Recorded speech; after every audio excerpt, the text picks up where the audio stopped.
Hello, you guys. You are now listening to episode 1 of Cozy Convos. I am Gabrielle King, And I'm Thomas King. and together we are Gabby and Tom. Who are we, babe? We are just two high school sweetheart lovebirds, madly, deeply in love. And we just try to be the best for each other each and every day. We've been together since we were 17, like I mentioned, high school sweethearts. And we didn't go to the same high school. We went to different high schools. We're still in love with each other. We've been married for 11 years. We've been together a total of 16. You just go ahead and put our age out there, baby. They're going to be doing the math. Yeah, we in our mid-30s. We're both 34. He's a few months older than me, so he's an old man. Yeah, he's got a birthday coming up, so I'll be 35. Oh, Pretty Lord. soon. It's downhill from there. At least that's what they say. Yeah, that's what they say. But yeah, and to piggyback off what he said, we also have 3 children, ages 9, 4, and 7 months. Had to think about that for a minute. And yeah, we're just young millennials in this crazy world of marriage.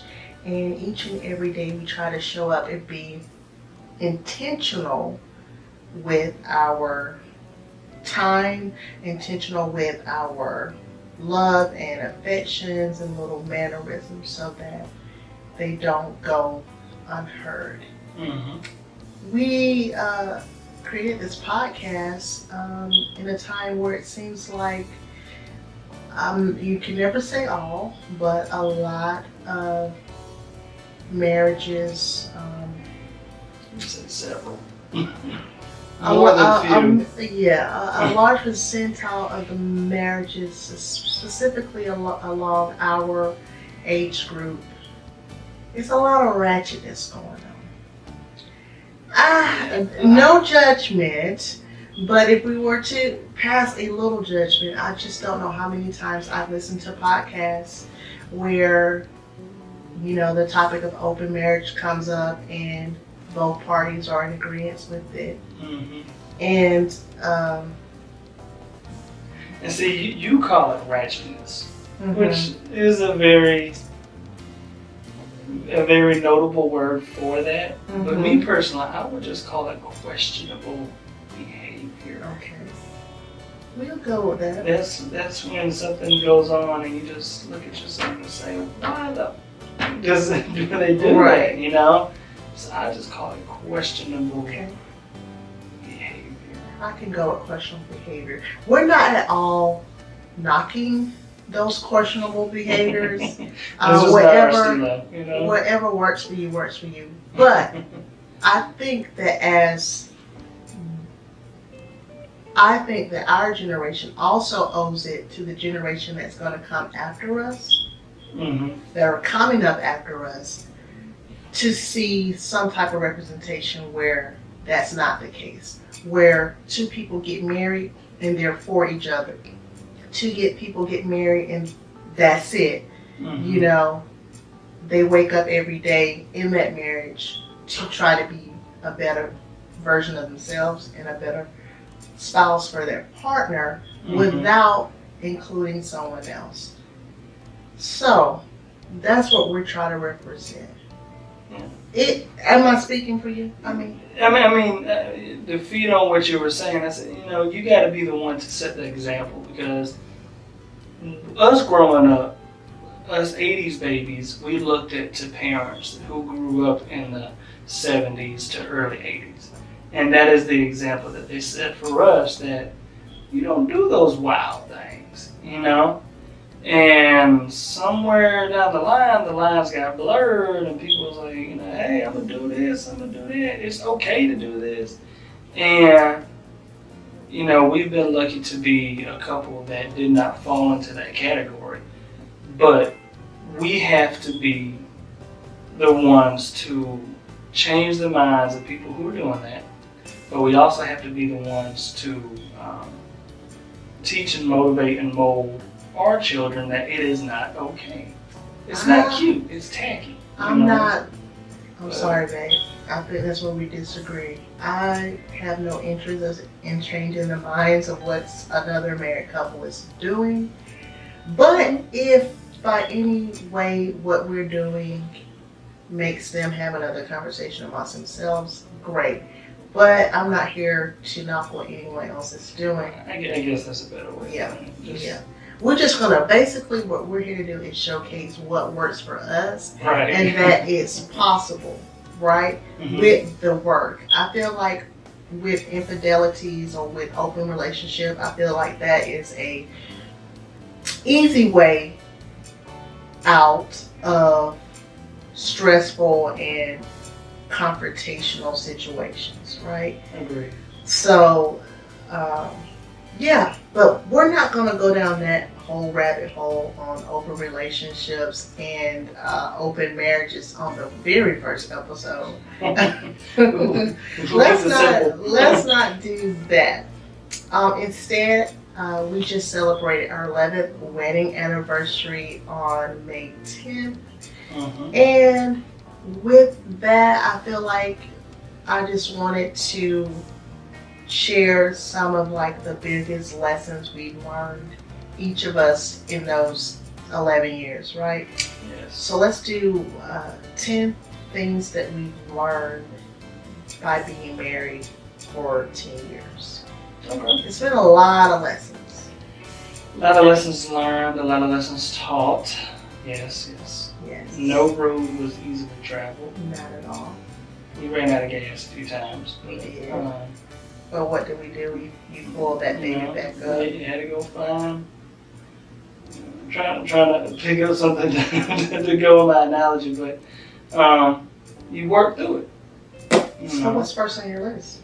Well, when you asked me to do this, Mm-hmm. you said I need you to think of 5 things that you think you have learned since we've been married. Cool. You know me. I always have to go above and beyond. Oh Lord. So I can. What I've learned, I've turned it into a question. Okay. And This is interesting. And I want people to listen and ask yourself: Is your marriage worthy enough? Oh. Worthy. Okay. So, disclaimer: I have no idea where he's going with this. I gave him the task, and okay, let's see where he's going with it. Overachiever, but worthy. Okay. W. Oh, acronym. Acronym. Okay. But when I think of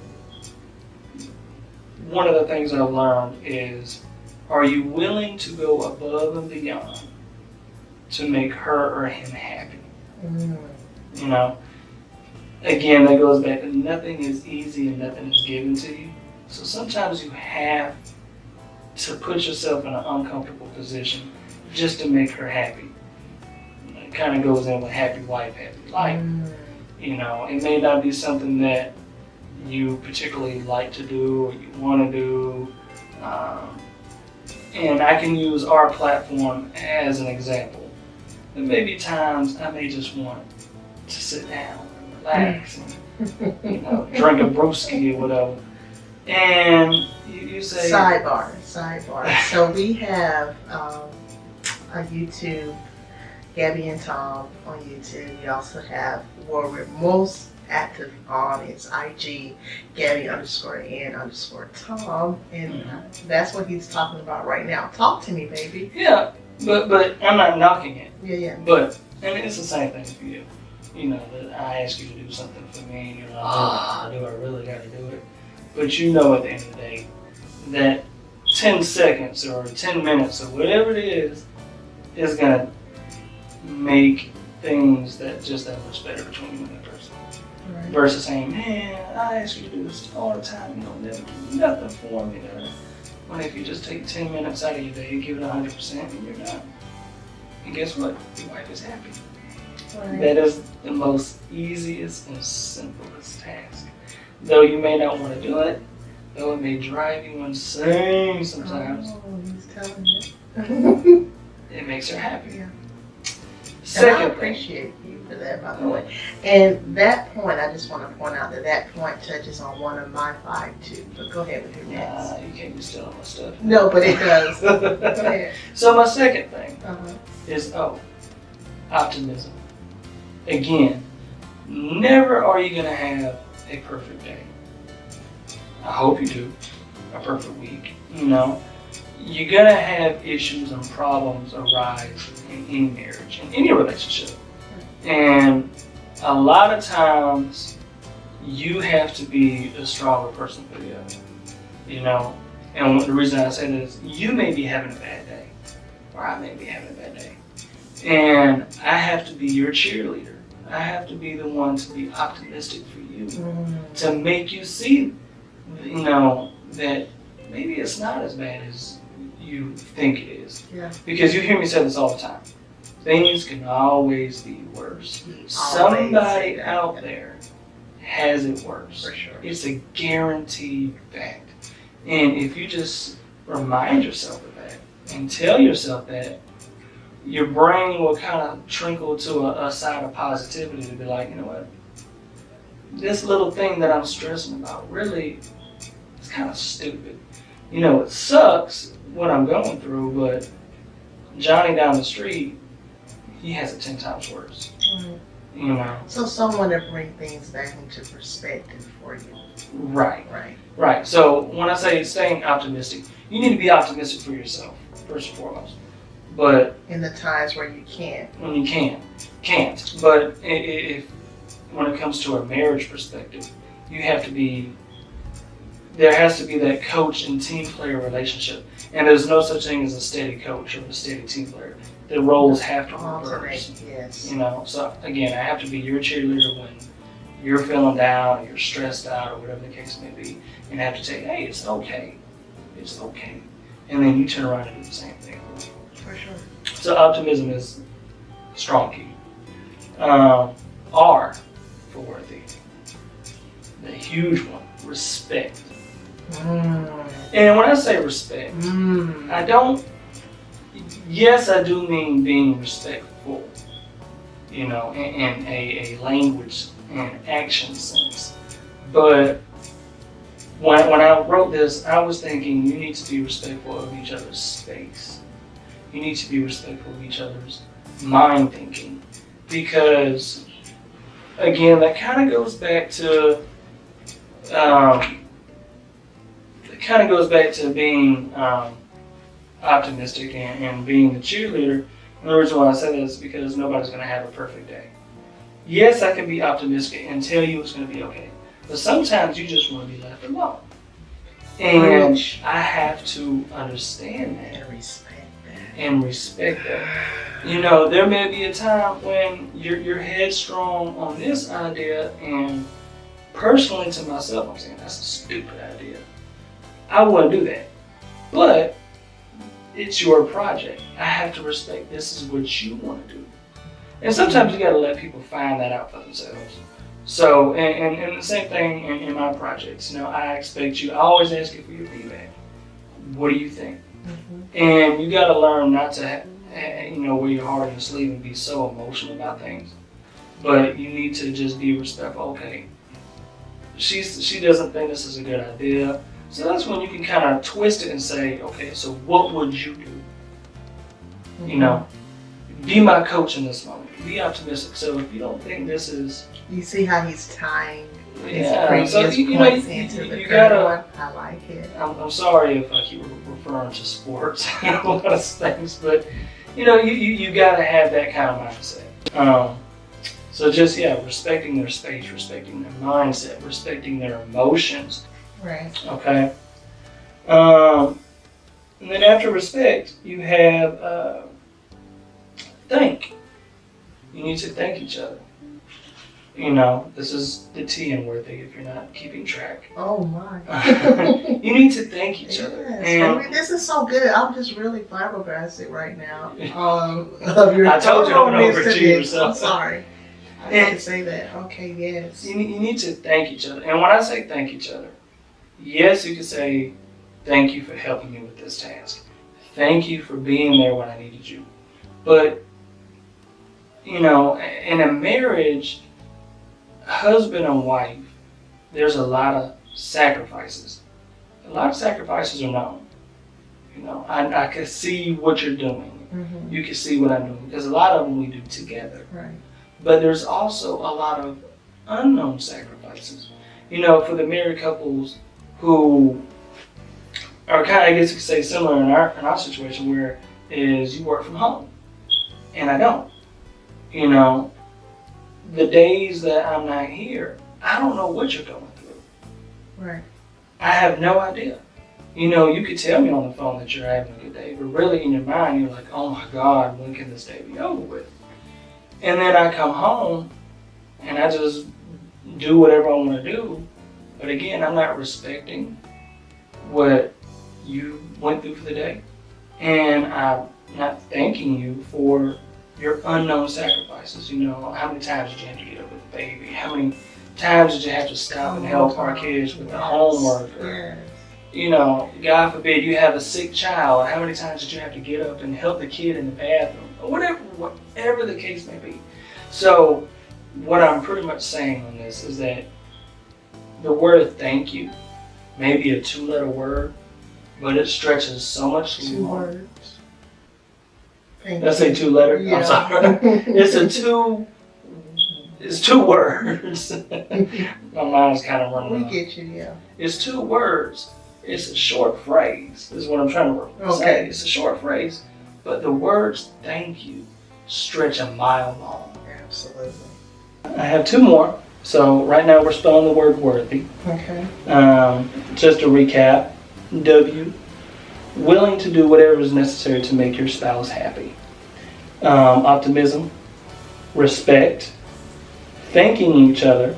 Now we're on H, which is honesty. Very simple, and don't really have to elaborate on that. Just being honest with them, you know. And if you have unknown sacrifices, just be honest with your spouse and let them know beforehand. So before they're at home with 3 kids and not knowing what they're doing, and just let them know. And the last thing I have, I'm gonna wrap this up, is just keeping your marriage youthful. Ooh, baby.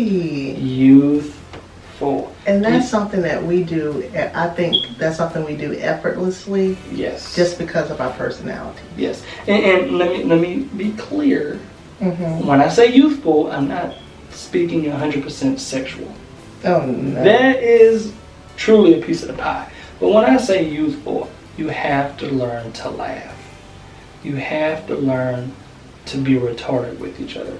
You have to learn to just have that goofy side and enjoy each other's company.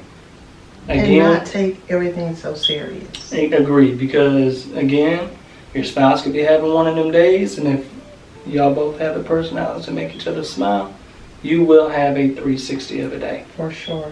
So that is my top 5. Awesome. So ask yourself, is your marriage worthy? Baby, I don't know how I can top that. That was stellar. That was awesome. Like, I'm sorry I went on so long. oh no, you're fine. That was absolutely amazing. And I hate that I didn't go first now. I have no acronyms for you guys today. Just a few bullet points on things that I've learned along the way. And I'm going to try to keep them as short and sweet as possible, but try to convey the importance. Amen.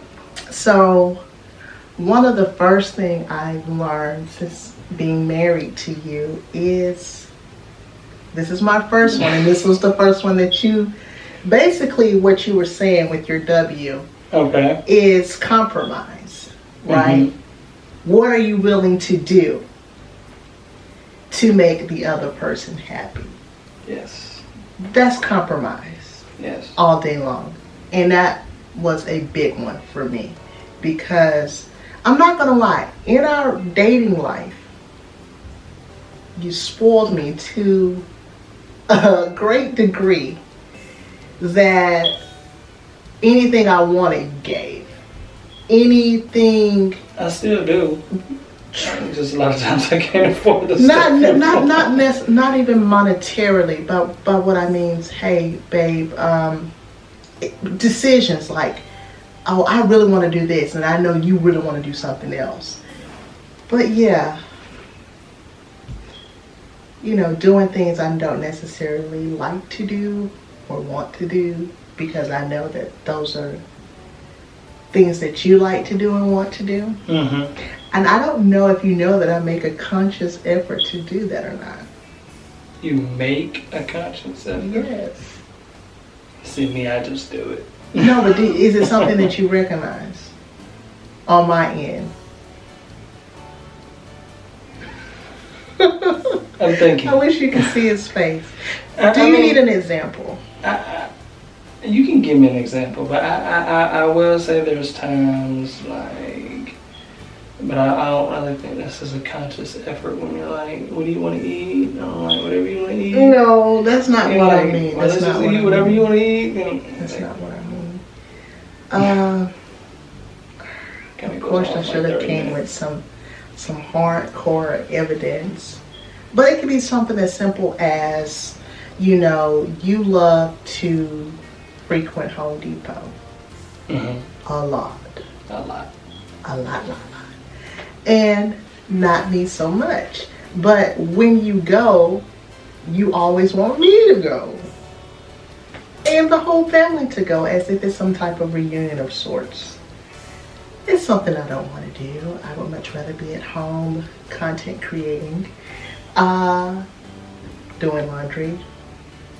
Anything. You don't want to do laundry. Anything but be at Home Depot. Nah, that's not true. I don't know. But yeah, I do it because when you say, babe, will you ride to Home Depot with me? Sure, babe. To spend time with each other. But that's not something I want to do, but I do it because I know that you enjoy for me to come through Home Depot and you tell me about what this thing does and what you want to get next or what do you want to add on next. It doesn't, all I hear on my side is ching, ching, ching, ching, ching. And if it's not ching, ching, ching, it's not interested. But I appear to be, or at least engage with you because I know that it's something that you like to do. So that's one simple example, but it goes a long way because you could go to Home Depot 3-4 times a week. And every time you're in that guy, I'm in that guy, we're in that guy as a family. So that's just one little thing. Another big thing that I learned is that love and to love is not a feeling as much as it is a choice. Okay. Let me break that down.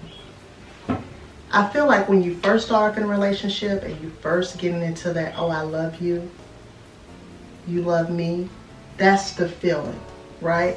Loving at that point comes easy. In our case, 24 hours. Not even 24 hours. It can't, for those of you who don't know, well, a lot of you don't, he told me he loved me within the first conversation that we had. But that's the easy part. That love or lust in those beginning stages is easy. But once you get into the years and you throw in some kids or just life circumstances, the ups and downs that life throws at you, love becomes more so of a choice. Like, I choose to love you every day. When you drive me crazy, when I feel like I could wring your neck out because you frustrated me so, I choose to love you. Mm-hmm. Back on that word intentional. Choose to love you. Yeah. I'm gonna make a note of that. And whether you know it or not, that's what you do. Okay. When times get hard, it's a conscious choice to love in spite of. That was a big lesson that I learned. Acceptance. Yes. Here's another big one that I was so guilty of in the beginning.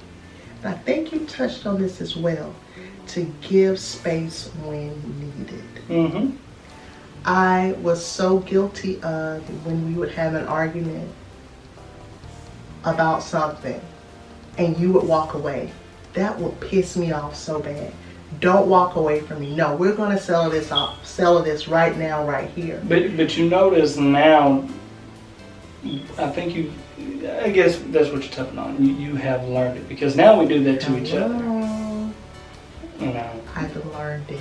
When you're PO'd, even the kids, what's wrong with mom? Just let her be. Just let her be. She'll be cool in 30 minutes. Just let her be. But I was so bad at when you would walk away for me to come back behind you like this. And to, no, listen to me. This is what I have to say.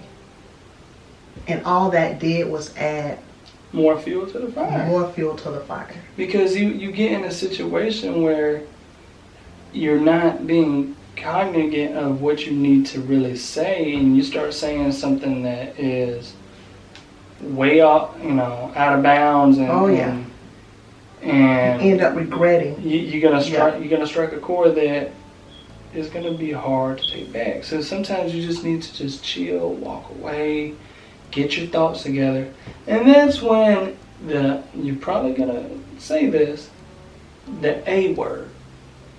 Regardless of what it was, you need to apologize. Yes.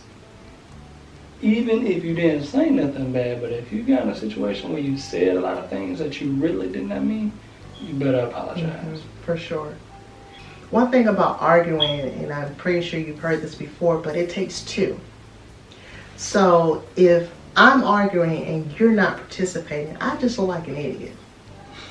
And then I start to sit in that idiocy, if that's a word, and I feel stupid. And when I start to feel stupid, I'm like, dang, I shouldn't have said that.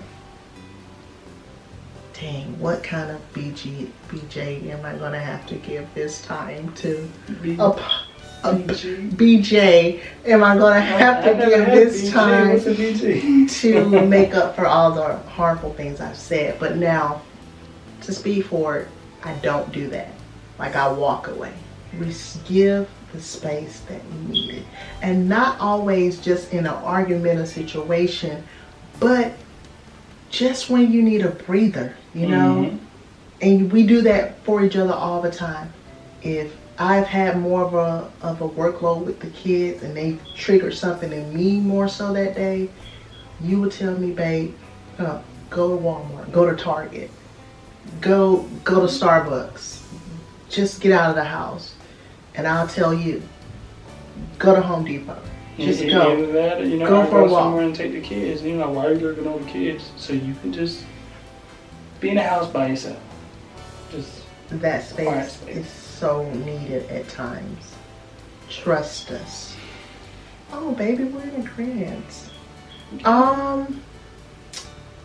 Okay, so I left my two biggest ones for last. Okay, let's hear them. Okay, so my next to the biggest thing that I've learned is to allow you to lead.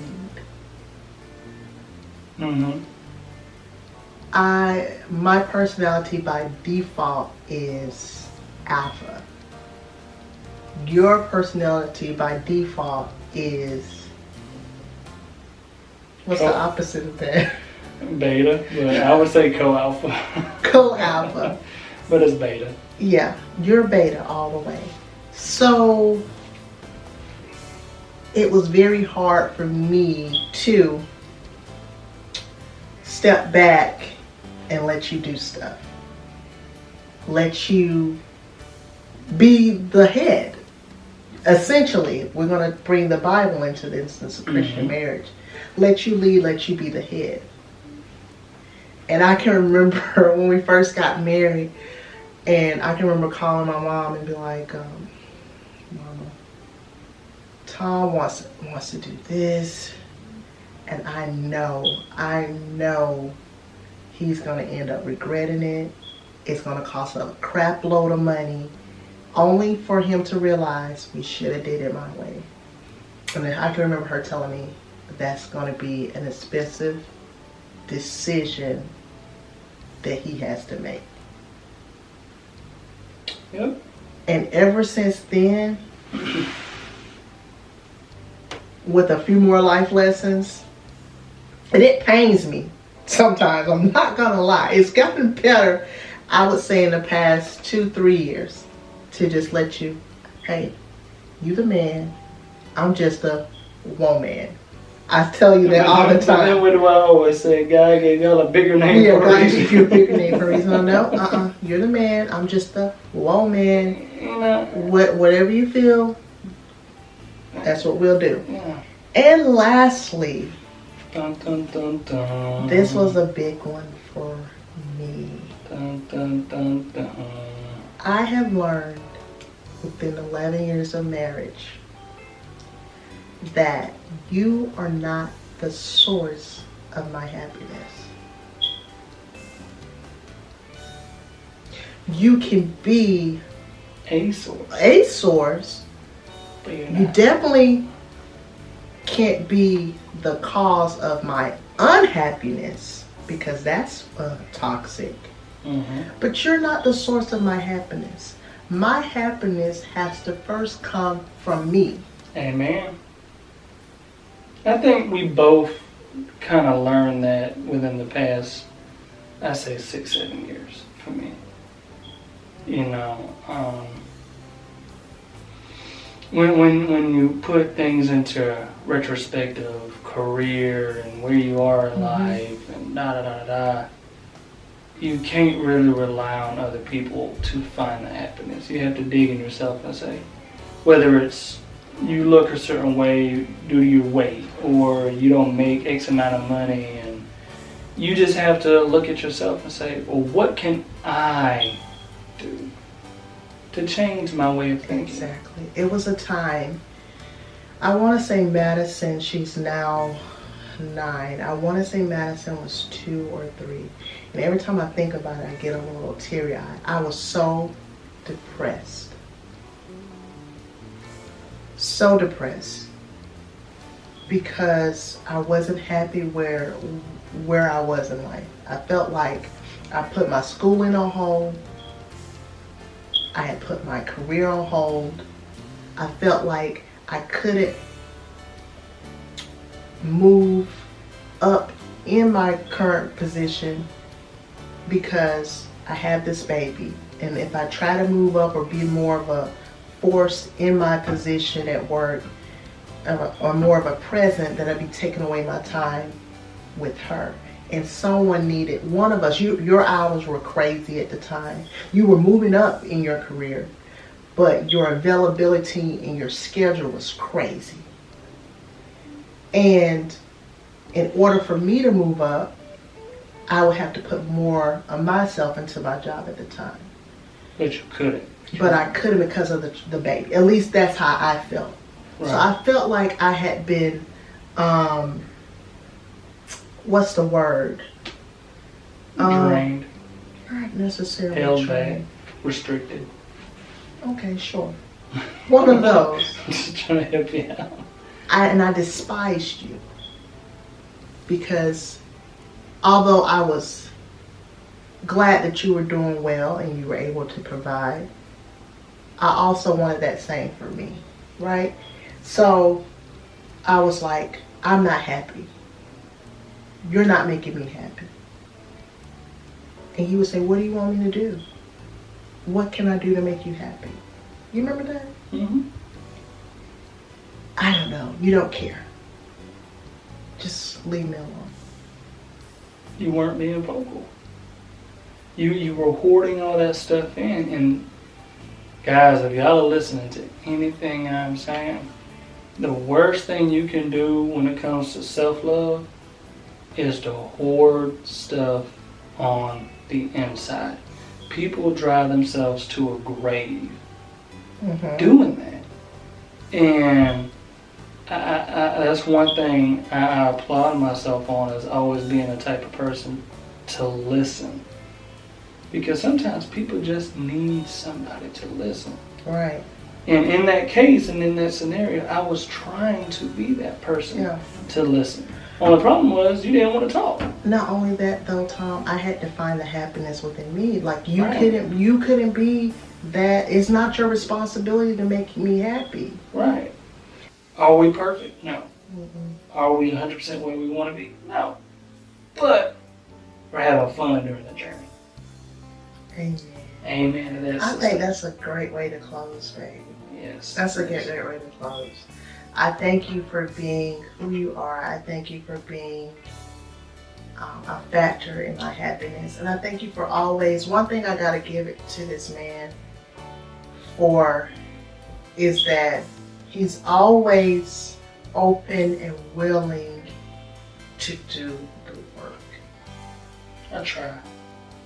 He's always open and willing to do the work. And it helps that in our relationship with me, I'm not one to mix words. Like, I'm not one to say I'm fine, but I'm not fine most of the time. If there's an issue that's pressing on me, I'm going to come to you and I'm going to be like, look, this ain't working. I feel like this, and this. And you was like, okay, well, when that happens, let me know. Exactly. And I'll do this, and that. A lot of time, men get a bad rep of not vocalizing their wants and needs, and also not being respondent of their spouse's wants and needs. I can't hold that against you as far as being responding to my wants and needs. Now, you could work on letting me know more, and maybe that's a topic for another day, on your wants and needs, because you're not as vocal with those things Agreed. as I am. But Agreed. I thank you. This is the appreciation part. Let's bring it on in. Let's bring your points on in. This is me appreciating you and thankful for you and your intentions. I appreciate that. You guys, again, my name is Gabrielle King, better known as Gabby. This is my amazing husband of 11 years, and you're listening to Cozy Conversations. Thank you so much for tuning in. Until the next episode. Bye-bye. Bye-bye.